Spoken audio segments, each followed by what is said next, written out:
morning, good afternoon, good evening to all of you. My name is Ann-Herod Lang, and I am the Executive Director of PHAP, which, as I hope all of you know by now, is short for Professionals in Humanitarian Assistance and Protection, individual-based professional association based here in Geneva and with a worldwide membership, including many of you who are joining us today from all over the world. A warm welcome to everybody.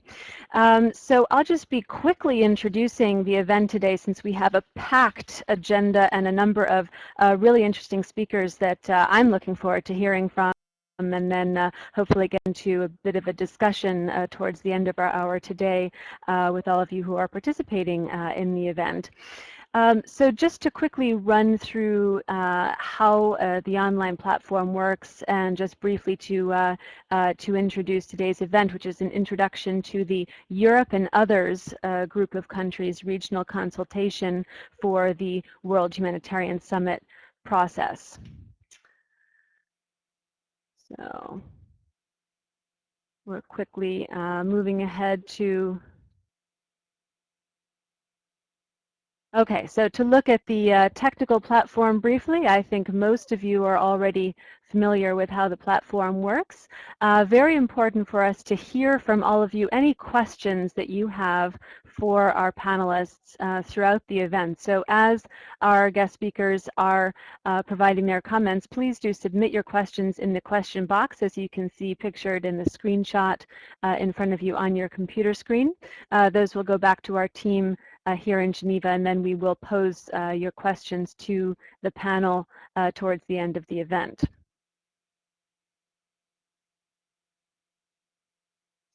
We also want to point out that we'll be posting what we call snap polls throughout the event, and you see an example of this on the screen in front of you now, asking, have you participated in one of PHAP's online events before? This is of course, a process-related question, and I can see that so far we actually have a large majority of people who are new to the online event platform, so it's great that we're going through these instructions. But as we go through the event, we have a number of polls that we've prepared in advance that are really targeting some of the questions about the summit process, where we want to hear from you, and you also may want to hear from other participants in the event today, your views on the summit process, on what will be the main issues, and some of the challenges coming up into this particular regional discussion taking place in Budapest in the first week of February. So do pay attention when you see those polls come up. You can click your answer, and then you don't have to click enter. Just know that that will be registered, and then you'll see the results when we open the poll. I also want to point out that, as always, we have a live Twitter feed from the event, so you can follow us at PHAP Forum using hashtag ReshapeAid. And it's also possible for you to view the event, which is being live streamed via YouTube on the URL that you see in front of you at phap.org 21NOV2014/watch. This is a backup option. So the first option, of course, to be most interactive is for you to use this Adobe platform that we're using for the live event. But in case you find that you have difficulty with your connection, if you have difficulty with your audio, as a backup option, we recommend to go to this URL and experience the event at least through the live streaming option.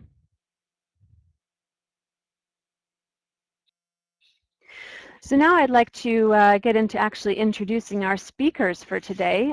We're very fortunate to have with us several people who are intimately involved with the preparations for the upcoming regional consultation in Budapest.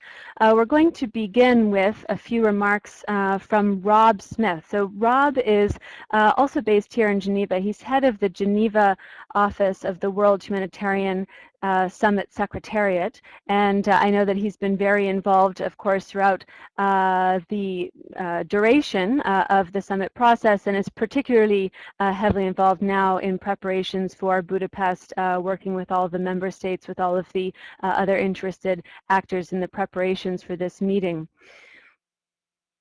Before this position, Rob was chief of OCHA's CAP planning section, and before joining OCHA, worked with a wide variety of organizations throughout the humanitarian sector, with Oxfam, with CARE, with IRC, and other NGOs in emergencies and the development field for more than 10 years, mostly in Africa. So Rob is going to be giving us an introduction to the summit process as a whole, as well as perspectives from the OCHA angle.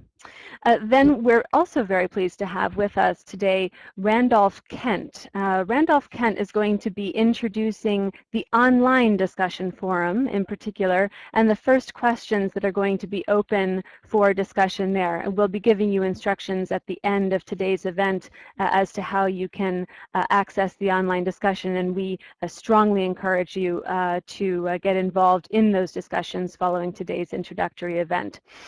So Randolph Kent is a visiting senior research fellow at King's College London, where he directed for many years the Humanitarian Futures Program, and he's actually serving as the discussion chair for the online consultation process, specifically for the Europe and Others region in the World Humanitarian Summit process.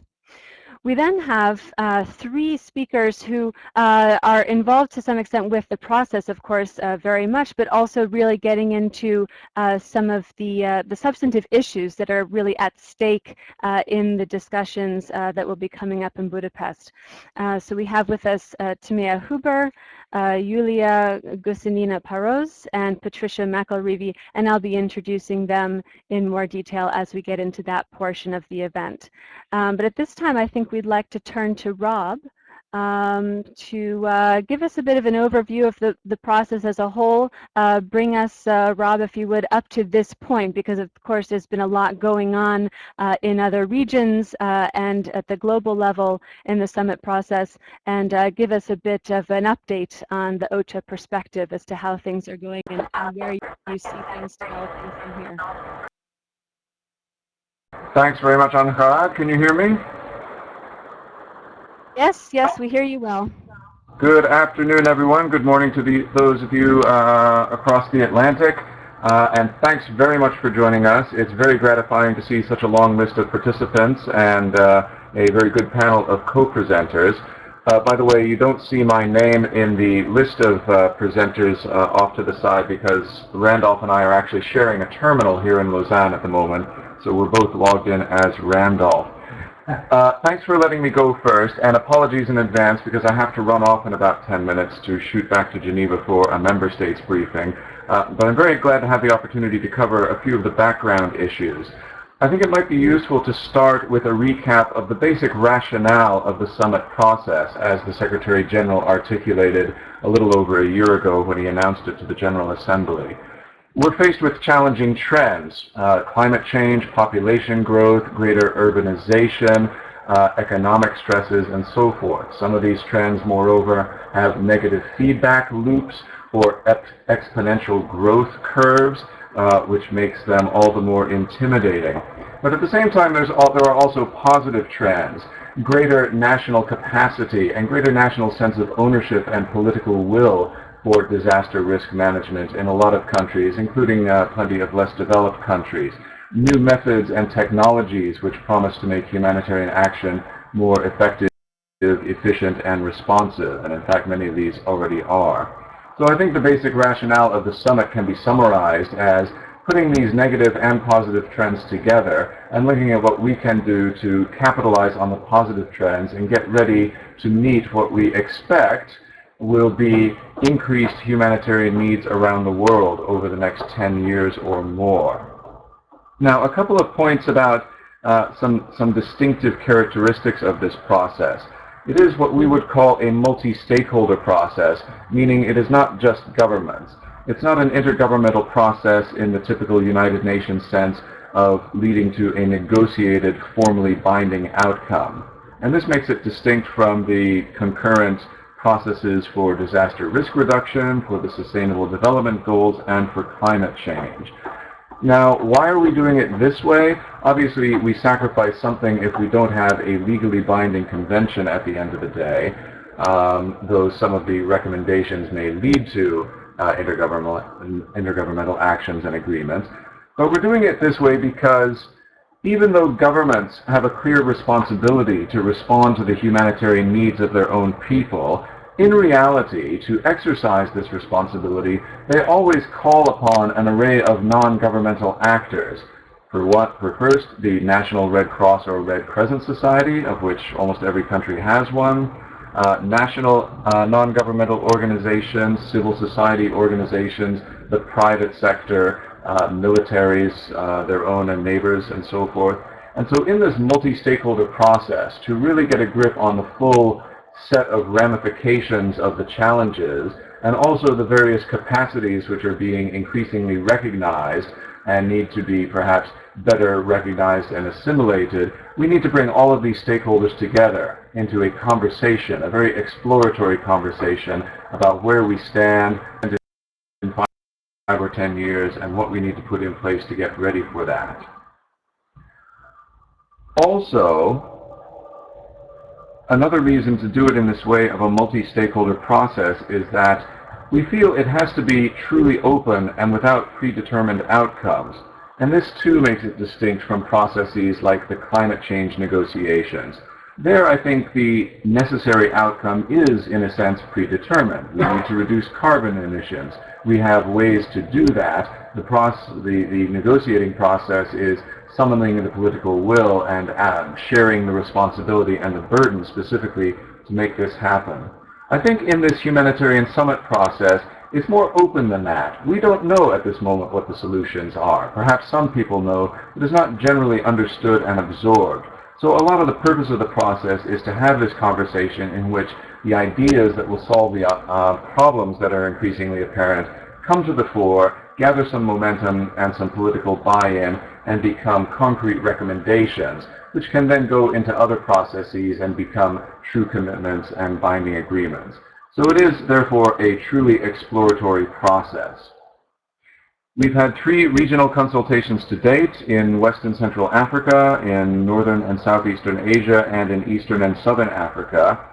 To summarize these very briefly, and you can look at the summaries of these consultations on our website, but I think I can summarize them by saying that they've revealed an appetite, plus plenty of ideas, for issues like increasing accountability, especially to affected people, capitalizing more on local and national capacity through better partnership and other means, better interaction between the humanitarian and development sectors to deliver coherent, good results for people in need, and funding methods and sources that are fit for purpose in terms of volume, timing, distribution, and conditions. So the 4th regional consultation will be that for the so-called Europe and Others group, which also includes US, Canada, Australia, and New Zealand. This regional consultation is unique in many ways.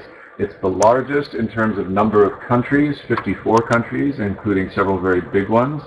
It has a unique concentration of humanitarian stakeholders, expertise, decision-making authority, resource flows, espousal of many of the fundaments that we work under, the humanitarian principles and so forth.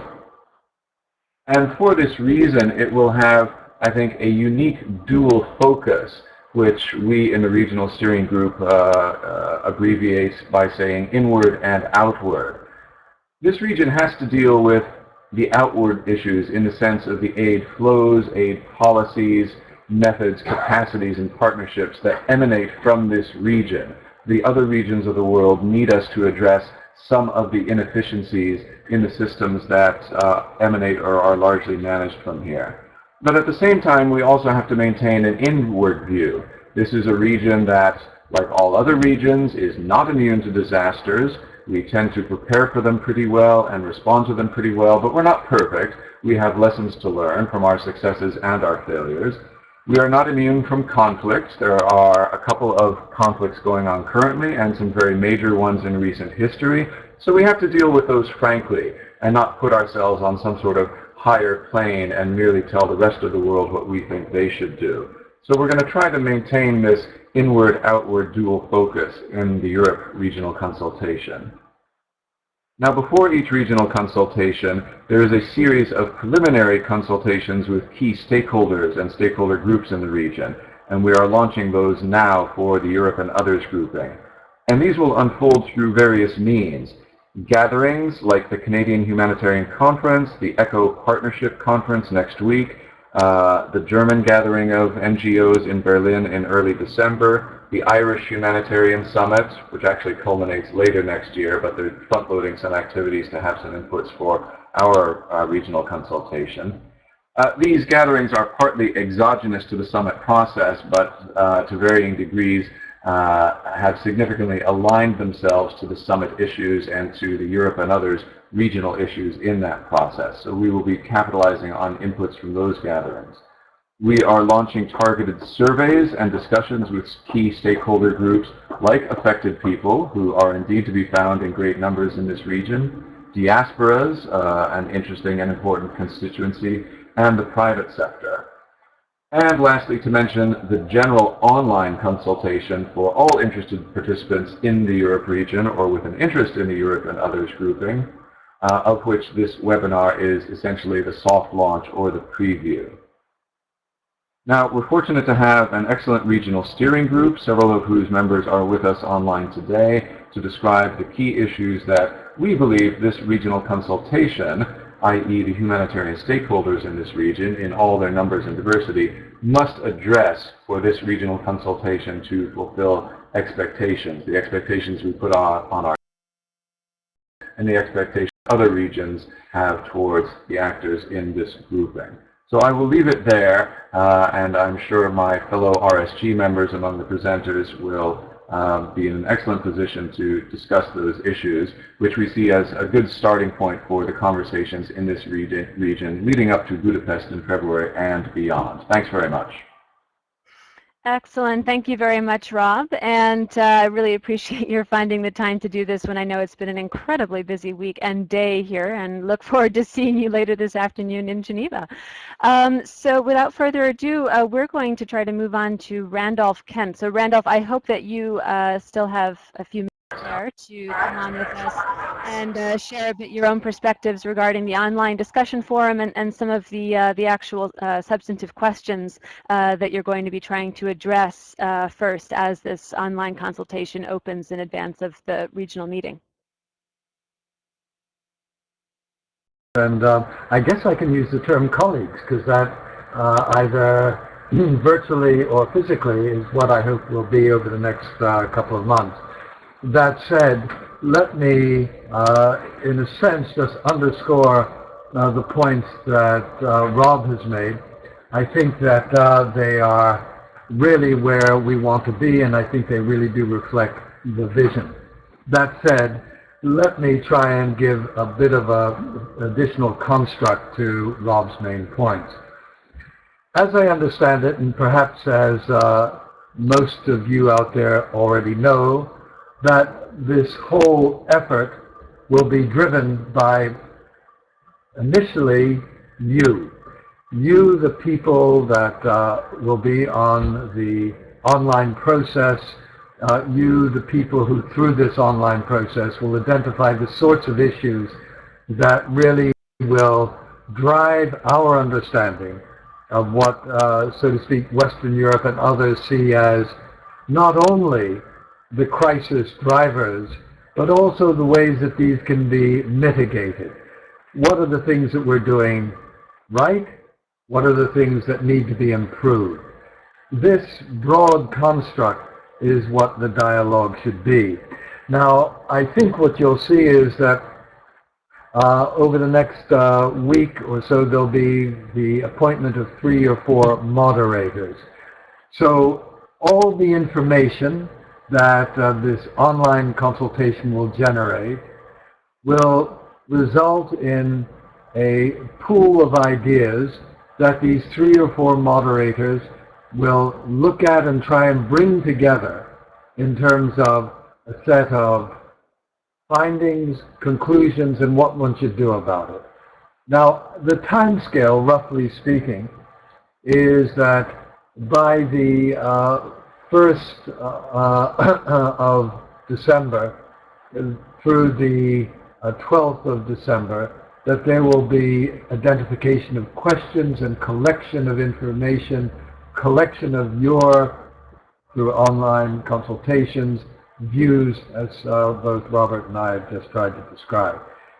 That these will then be clustered, and towards the middle of January next, the moderators will bring all of these into very short summary papers, depending upon the questions that around which these papers will be clustered, the kind of issues as well as questions. And that together the moderators and myself will try and represent in a coherent way your views as you've described them. Now, having said that, let me just make a couple of additional points. You know, when one talked about the value of this online discussion, I think there were a couple of issues that came up.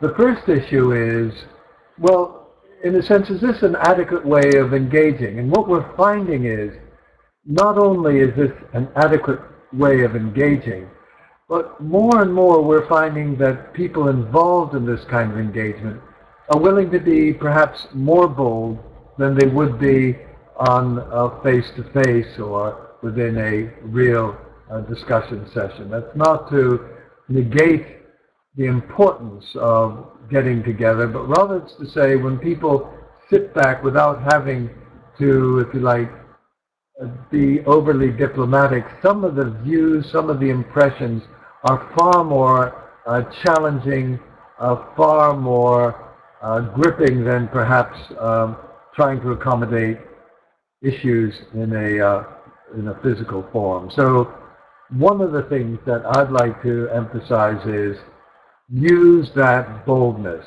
Use that opportunity to think in a radical way, in ways that depart from the conventional, in ways that are not merely incremental adjustments, but really could be transformational. And that is something that I would like to stress. And in one way, again, as Robin said, this whole exercise is experimental. But if we can make this work effectively and capture your thoughts and put it in a way that you feel reflect overall where you think we should head, then what does this say about engaging with a wider community in the future in a consistent, coherent, and systematic way? So this is an experiment on several levels. And let me conclude, with just the following. You know, I think there's going to be a tension, and that tension is between this group, you in this virtual exercise, trying to come to grips with, are we talking about Europe, or are we talking about Europe outside, how it impacts upon others? And while this is why we're having an online discussion, and this is why you are reflecting your views, I'd like to suggest one thing. And that is, if you felt it appropriate, I would like to suggest that we really do focus the balance of our thoughts on Europe. Europe as potentially fragile area, Europe as an area that has gone through many kinds of crises, Europe as an area that, if you like, can also be an exemplar, a means of showing others how things can be done, as well as ensuring others that vulnerability is at many different kinds of levels in many situations.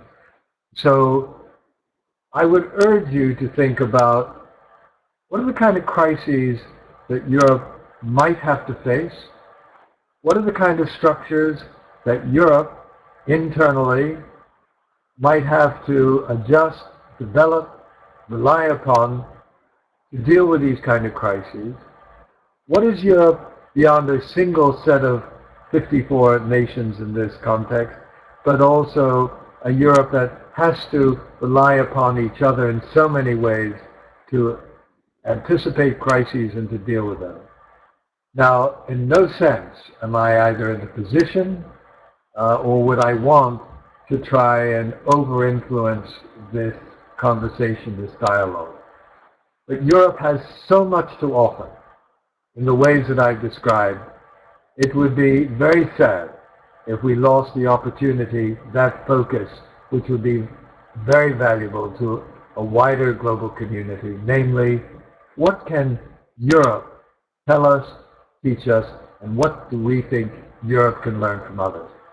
Thank you very, very much, and needless to say, I do very much value the opportunity I have to chair this online discussion and to see how well we can reflect your views that you would like to present globally at the World Humanitarian Summit. Thank you very much.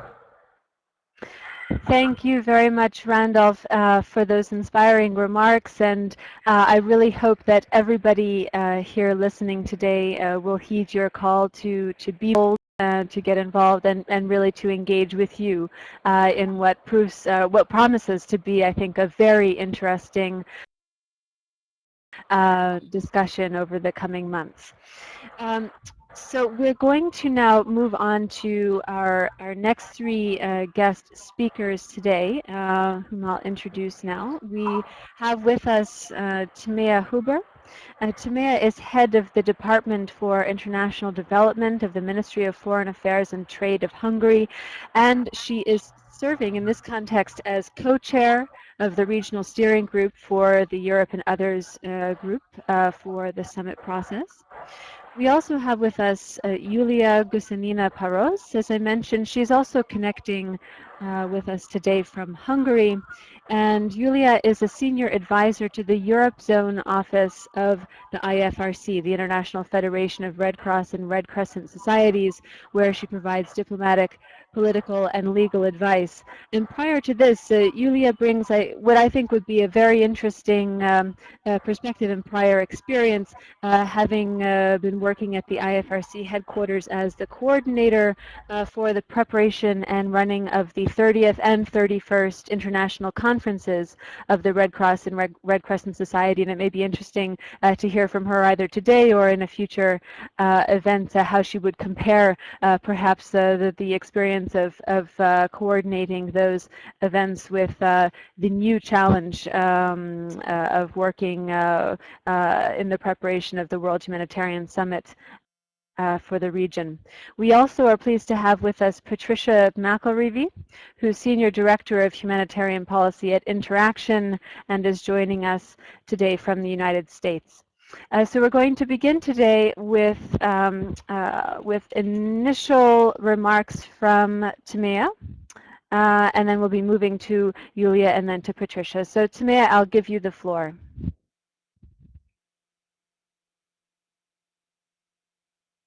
Okay, I see. So it seems that we may have a temporary problem with the audio connection for Tímea. So Tímea, my colleague Marcus will be working with you offline to try to reconnect you. In the meantime, Yulia, oh, I see. I see. So it seems that Tímea is coming back on. So Tímea, we'll just give you a moment, and hopefully you'll be reconnected with us. Hello, Angara. Hello, Hello, Angara. Tímea. This is Tímea. Am I heard well now? You're heard very well. I'm glad that you're here. So we're very pleased to have you with us, and look forward to your offering a brief introduction, we'll say, to the scope of the regional consultation, how the preparatory work has been going, and perhaps digging a bit more into the timeline of the consultations, the preparatory activities, etc. So I'll give you the floor. Yes, thank you very much for the floor, and I would like to greet all the participants of today's webinar, and thank you for PHAP for organizing this very good forum. As our colleague Rob has already introduced the idea of convening the World Humanitarian Summit, I would like to just lead on this a little bit more. So the goal of the summit is to address pressing issues and challenges affecting the humanitarian community. We must also explore opportunities that new technologies and new partners offer. While jointly analyzing these challenges and opportunities, we need to find ways and means of making our response to natural disasters and armed conflicts more effective. We have 4 overarching themes that will guide the conversations in Budapest, just as in case of the previous regional consultations. These 4 themes will be humanitarian effectiveness. The second will be reducing vulnerability and managing risks. The third will be transformation through innovation. And last but not least, serving the needs of people in conflict. The process is, just as Rob told a couple of minutes ago, is not a government-led process. It is an inclusive endeavor coordinated by OCHA, and it is open to all involved in humanitarian action, meaning the affected people, NGOs, states, international organizations, private sector, academia, as well as diaspora. The summit will be prepared by 8 regional preparatory meetings and 1 global preparatory meeting in Geneva. The 4th regional consultation will be hosted by Budapest, and Hungary is very honored to have the opportunity of hosting this Europe and Others preparatory meeting on 3rd and 4th February next year. Being the host of the event is part of a process for our country, actually, because over the last couple of years, our country has become a new donor of numerous international organizations. We have organized several major humanitarian meetings, such as the European Humanitarian Partnership Forum and the first Global Volunteer Conference in 2011. Hungary strives to be active in the relevant humanitarian fora, for instance, the Good Humanitarian Donorship Initiative. In addition, we have become members of the UN Disaster Assessment and Coordination Community and have enhanced the capacities and skills of our research and rescue teams through successful UN classification exercises. We are also proud to host offices of international humanitarian organizations in Budapest, for example, the International Federation of Red Cross and Red Crescent Societies, the representative of which Yulia is also one of the participants of today's webinar. Other organizations as such are IOM and UNHCR also having offices in Budapest. Just recently, we have also put in place a new development cooperation and humanitarian aid strategy. And in addition to the above-mentioned efforts, we make further efforts to incorporate education of humanitarian affairs into the curriculum of Hungarian universities in order to broaden the mind of young Hungarian professionals to be. Well, the co-hosting of the event of the regional consultation will be, the co-host will be Finland, and the other 2 co-organizers are OCHA and the European Commission's Directorate General for Humanitarian Aid and Civil Protection. In addition to the representatives of affected people and different sectors of humanitarian profession, the Europe and Others group comprises more than 20 states, as Rob also mentioned, and those more than 20 states belong to 2 regional groups of the UN General Assembly, namely the Western European and Others group and Eastern European group. The focus of our conference may differ somehow from the other consultations due to the dual role of the countries of this group. On the one hand, partners in this region will examine how to best manage their own crisis, namely crisis within the group.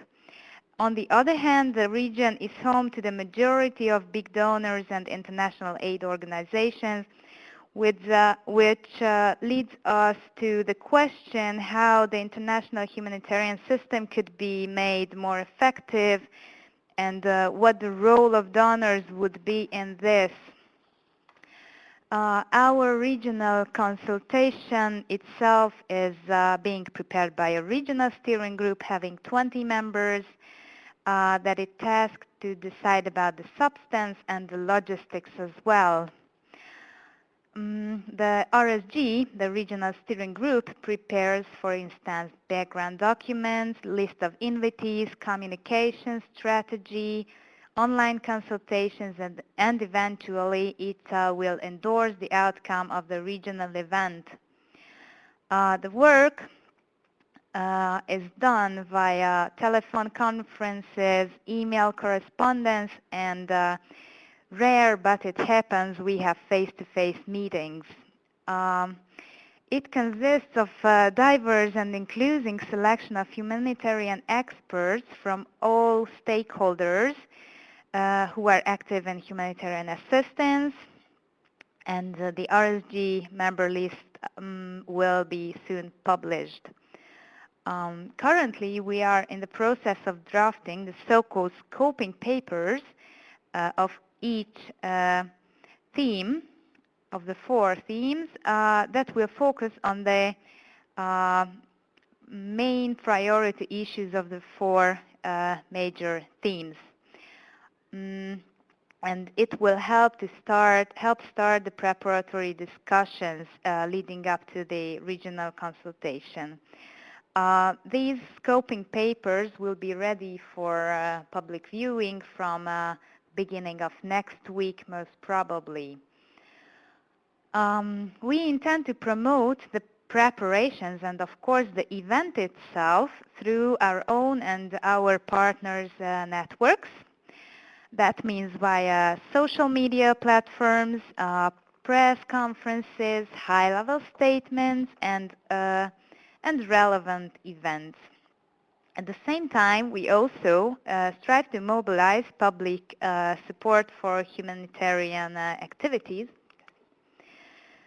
Let me remind you about the dedicated WHS website and the WH Facebook profile, where you will find up-to-date information and background documents of the process. You can also subscribe to regular WHS newsletters. So all relevant partners will be reached through different channels. We intend to launch targeted online surveys and general online consultation on the WH website. The latter will be launched next week, as Randolph Kent talked about this process a couple of minutes ago. We will also approach partners through stakeholder consultations, and we heard Robert Smith listed many of these events, which are related to WHS issues. The outcome of these discussions, I mean online surveys, online consultations, stakeholder consultation, will be summarized in an analysis document that will be published by OCHA shortly before the conference. Of course, there is a link with the previous 3 regional conferences as well, which will be mostly ensured with the help of OCHA as the secretariat of the WHS process and the regional steering group, of course, which pays close attention to learn from other conferences' outcomes.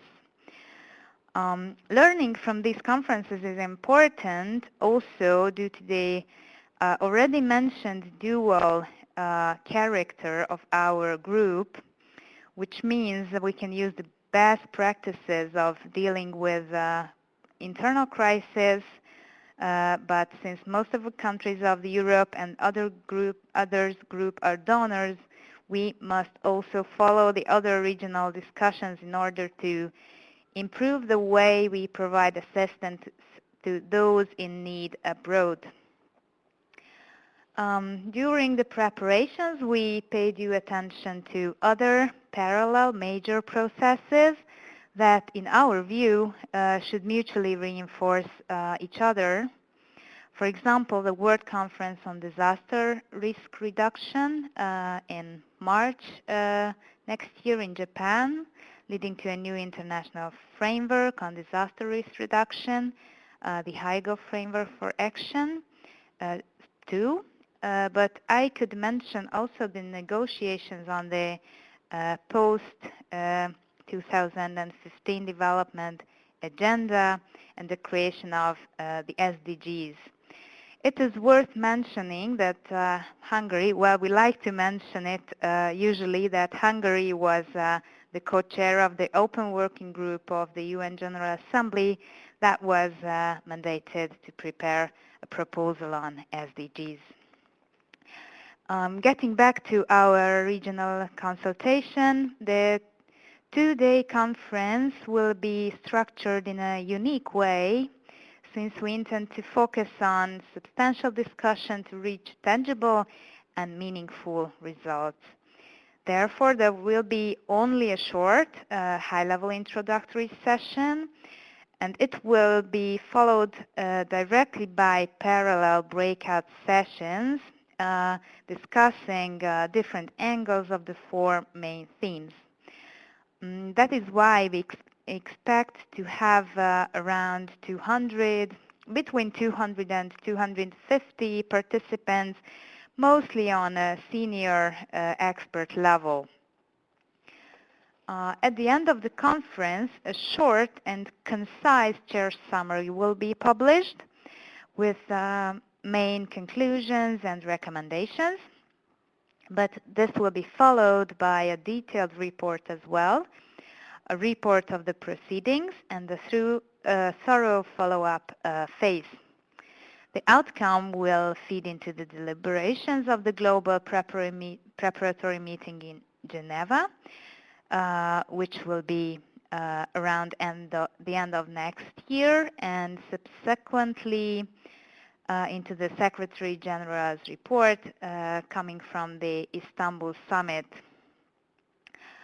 Thank you very much for time and interest in this initiative. And to conclude, let me encourage all of you to stay involved in this process and at the same time involve others to be part of this process and join the discussions that will come. And let me particularly draw your attention once again to the online discussion starting next week, because it is crucial to make your voices heard to pave the way for the event in February.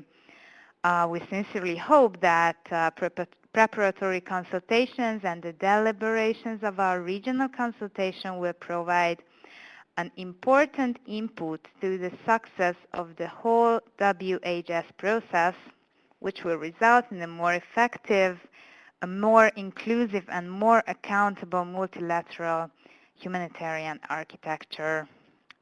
Thank you for now. Thank you very much, Tímea, and we hope to be able to welcome you back for another conversation like this one as the process progresses. I think there will be some very interesting developments for us to address together. Just as you were speaking, I was reflecting here on the screen in front of me the incredible amount of input that we've already received actually while you were speaking and while Randolph was speaking before you. We posed some questions to the group in the event regarding, for example, what is the most important thing that would need to be different 10 years from now to meet the humanitarian challenges and capitalize on opportunities that are in front of us. And we had almost 30 people submitting their responses, and also specifically related to what people think should be the main focus of the upcoming consultation in Budapest. And I see that many people do agree with the with the views shared by Randolph about the importance of that inward focus on humanitarian issues in the Europe and other states, while others, and in fact a majority in this group, really focusing on the importance of the quote outward focus, so on humanitarian issues in other regions, but then the relationship with the Europe and other states. We're going to be running tight on time, so I want to move ahead right away to Yulia and ask Yulia to come in and speak about some of the main issues, Yulia, that you see as particularly important, and perhaps your hopes for the process, where you hope that things will be moving in the lead up to Budapest, and then afterwards for the summit process as a whole. So Yulia, leaving you the floor. Thank you very much, Angard, and thank you, the organizers, for associating me with this discussion. Pleased, honored, humbled, and challenged by this opportunity. My special welcome to my fellow Red Cross, Red Crescent colleagues. Some familiar faces I already see in the list of participants. Good to see you. And I'll try to be quick, actually, taking 5 minutes to outline the challenges and expectations from this very important meeting. Is not an easy task, but I agree that this discussion actually needs to be outward looking. Briefly, to say that Europe and others for us are more than 50 national societies of Red Cross or Red Crescent in all the countries that are covered by these consultations, and the specificity of this part of our membership and the total membership of the International Federation, Red Cross and Red Crescent societies, are 189. So the 50 plus covered by these consultations, I must say, are the most diverse group of membership, because the oldest and the strongest and probably the richest national societies of Red Cross are part of that region. The founding members of the Federation are in this region. Also the youngest members of our Federation family that are building and shaping their identity and doing very, very important work at the national level, meeting the humanitarian needs of people in their respective countries. So this diversity is both a challenge and the resource for us. Also, the challenge that we see in our work is the changing reality, and the word change is actually one that one may see as fashionable. Everything is changing and we just need to mention that, but vulnerability in Europe region is evolving, and we have evidence that it is the case, even in the countries that considered most stable and secure in social economic sense. A lot of countries, the strongest ones, I mean, are affected by the economic crisis. Nobody is immune. And again, the Red Cross and Red Crescent evidence tells us that in many countries that are traditionally considered to be mostly donors for humanitarian operations in regions elsewhere, are also facing more and more difficulties at home, inside the region, and providing assistance to the vulnerable groups of population in their own countries. So this is the changing pattern of humanitarian assistance, not just providing assistance outside and coordinating international humanitarian assistance, but also learning to receive assistance from outside and coordinate humanitarian effort within the region, coordinating it with the governments, with other humanitarian organizations, with NGOs, with local actors. I see some of the questions here from the participants, and it's very important, you know, local actors and prioritizing prevention. Prevention and resilience are key words, and I will not develop these subjects because they will be in the scoping papers that Tímea mentioned. But how we provide humanitarian assistance, how we shift our focus from response to prevention is also very important. So all of these changing are affecting the work of our national societies, our members, and this is not an easy shift.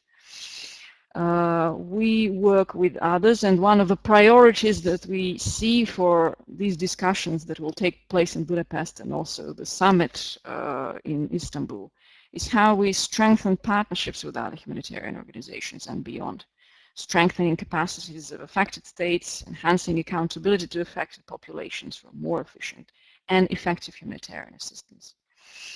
Among other things that will be of priority to the Red Cross and Red Crescent for Budapest consultations and eventually the summit, it's use of technology and innovation for more effective humanitarian assistance, ensuring respect for the fundamental humanitarian principles and international humanitarian law. Next year we will be commemorating, celebrating, marking 50 years of adoption of fundamental principles. So a very important discussion linked to that will certainly take place around our Budapest meeting, and I encourage questions from our participants in that respect. National societies of Red Cross and Red Crescent are auxiliaries to the public authorities in the humanitarian field. It's a very important role. While being neutral and independent, they are actually working very closely with their public authority. And the understanding from all stakeholders,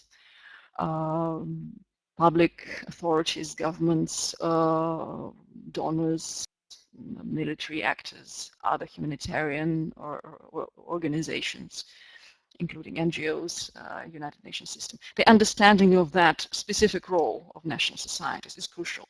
So I would like also to use the opportunity of online consultations to raise awareness among our participants of that role of the Red Cross, Red Crescent societies and address all the questions that they might have in regard to that role.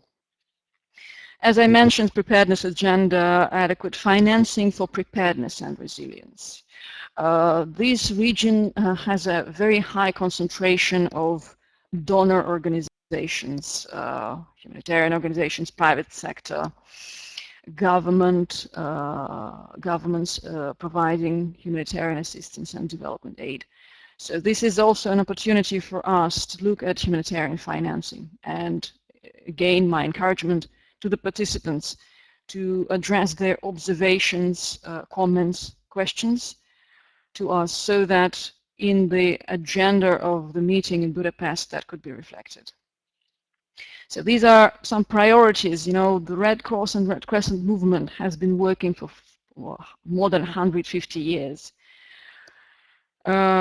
With its mandate and in accordance with the humanitarian principles, but it's also true that we work with the perceptions. Not only it is important for us to be neutral, impartial, and independent, but it's also important for us to be perceived as such. It is important to raise awareness of the public, of the governments, partisan control in the situations of conflict, everybody involved, the press community, that we are indeed impartial, independent, neutral players on the ground. And all questions regarding that will be welcome, because we do want to use this opportunity of a few days, well, a few weeks, online consultations to give better understanding of mandate and mission. And my encouragement to the participants will be also to help us shape the sound agenda for the Budapest meeting, making it not an inward-looking, region-specific discussion, but how Europe can put together its recommendation to the rest of the world in shaping the humanitarian agenda of the future. So let us see the online consultations not as a sort of preparatory process or a standalone detached process open to the public. Let's see it as part of the conference in Budapest. And it's a unique opportunity to have a conference not only lasting 2 or 3 days, but a conference lasting a few weeks please consider yourselves as participants in the conference and contribute to the recommendations that will be put together at the end in the chairman's summary. So these would be my recommendations. Changes so far as I outlined them, making it all efficient, the preparations, using the abundant substance we have, information that we have, streamlining it and prioritizing all the multiple issues that are at stake. You will see in the list of the questions that participants are putting how many we have. So we're being organizers facing the same issue, how to prioritize all of these important themes and making a meaningful discussion around this. Specificity of this process is a historic moment. This is a historic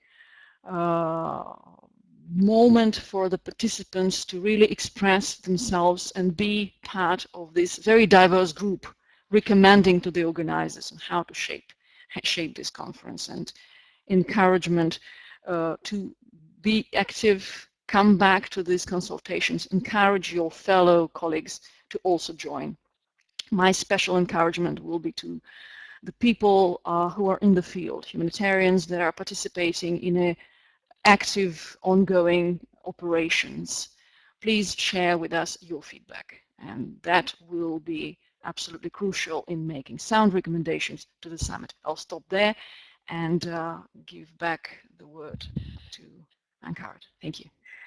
Excellent, and thank you, Yulia. It's really inspiring to hear your very, very ambitious and yet very, very well-grounded, I think, vision for the regional consultation and how it links to the wider picture. And again, I hope that that everyone else in the virtual room today will also be as inspired as I am to engage more with you and with the rest of the team in the coming weeks and months. So I just wanted to acknowledge we have a number of questions coming in. I've seen an interesting comment from George, for example, on the issue of prevention and the language we're using around prevention. There have also been several questions and comments coming in from Abdul, and particularly related to the neighboring regions of Middle East and North Africa and how they're relating to the Europe region. Just to mention, we in this launch event we won't be able to get into as much of a discussion as I know many of us would like, but to confirm all of the questions, the comments, the fantastic inputs that all of you have been contributing in the poll, questions will be put together into a summary of today's event, and then of course we will be taking up these specific substantive issues together with you and with others in the coming weeks, months, in our ongoing series of online events specifically related to the Europe and Others regional consultation. So with that, we're going to close the event with the comments from Patricia McIlreavy. And Patricia, I am sorry about the timing. I hope that you're able to stay with us a bit after the hour. We're running a little bit late, but we would very much like to hear from you and coming from a different perspective. So you're based in the United States, you're coming from a different kind of organizational background, and to hear from your end of things what you see as the main issues and also your hopes for the process and your perspectives on the main challenges so far in the preparatory. Patricia, over to you.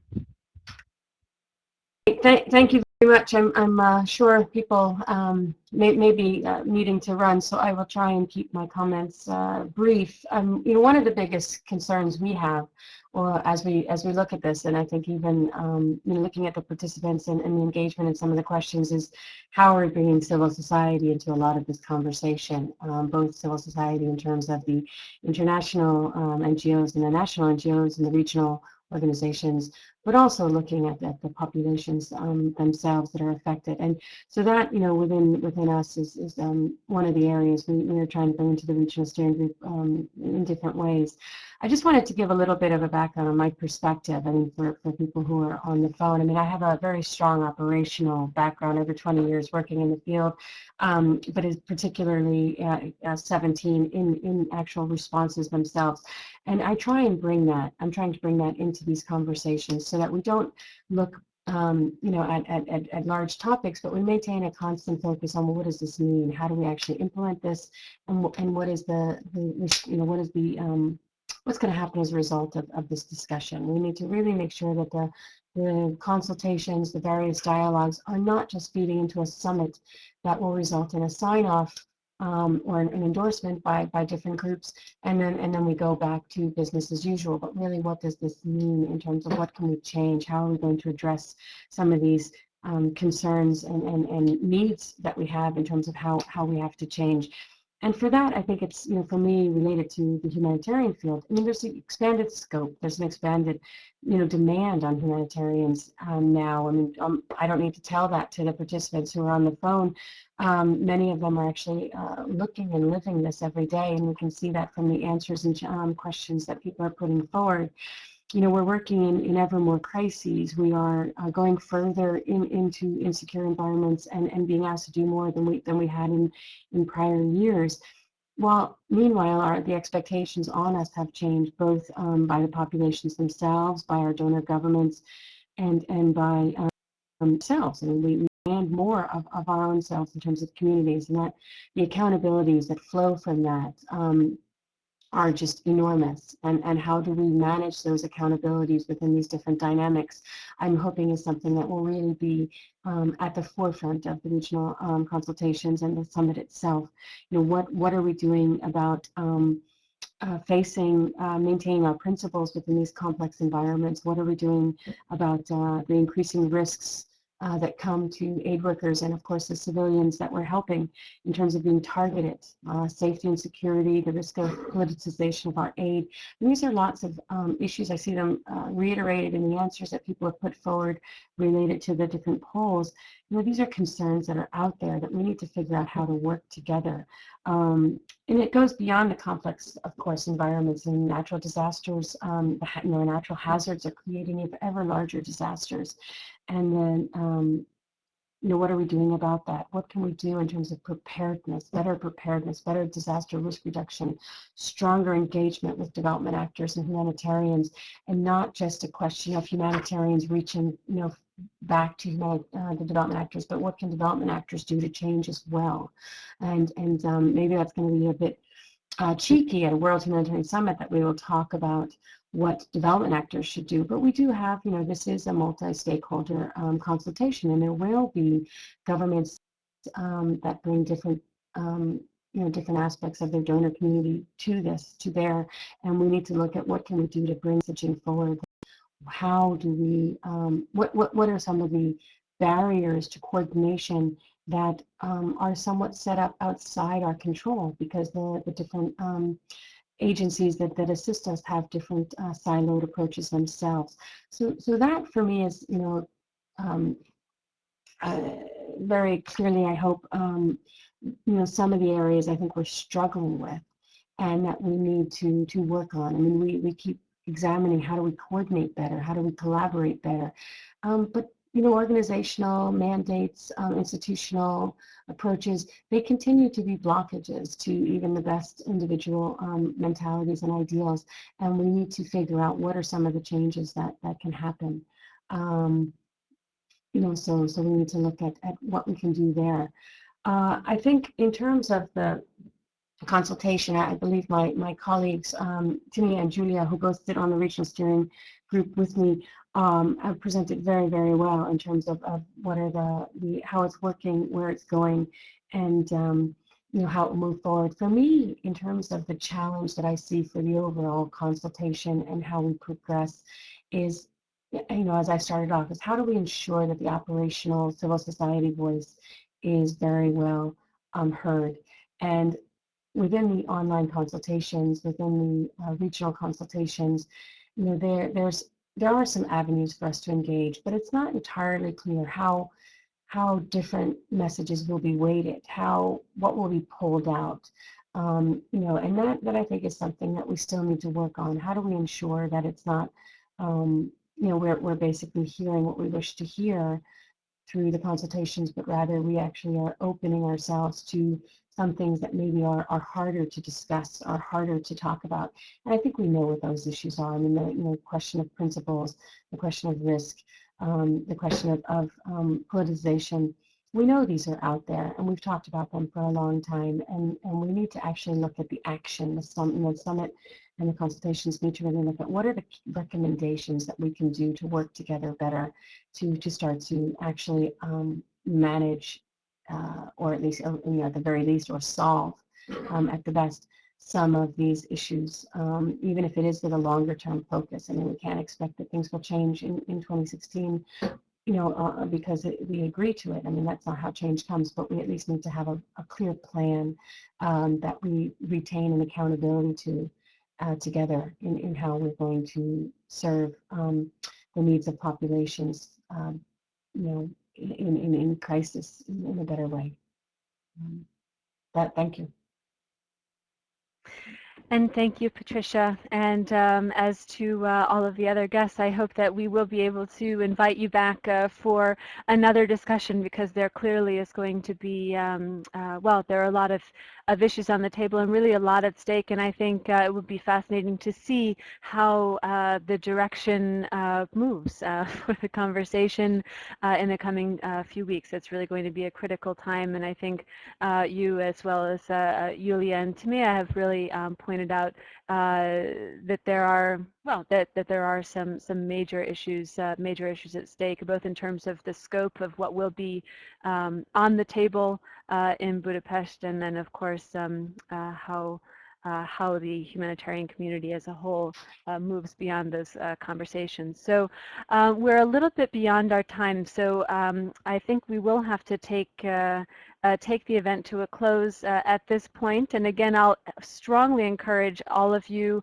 our guest speakers, of course, are very much involved at this point, but all of you have been participating otherwise from around the world, to consider this the launch of your own engagement in the discussion of Europe and Others group.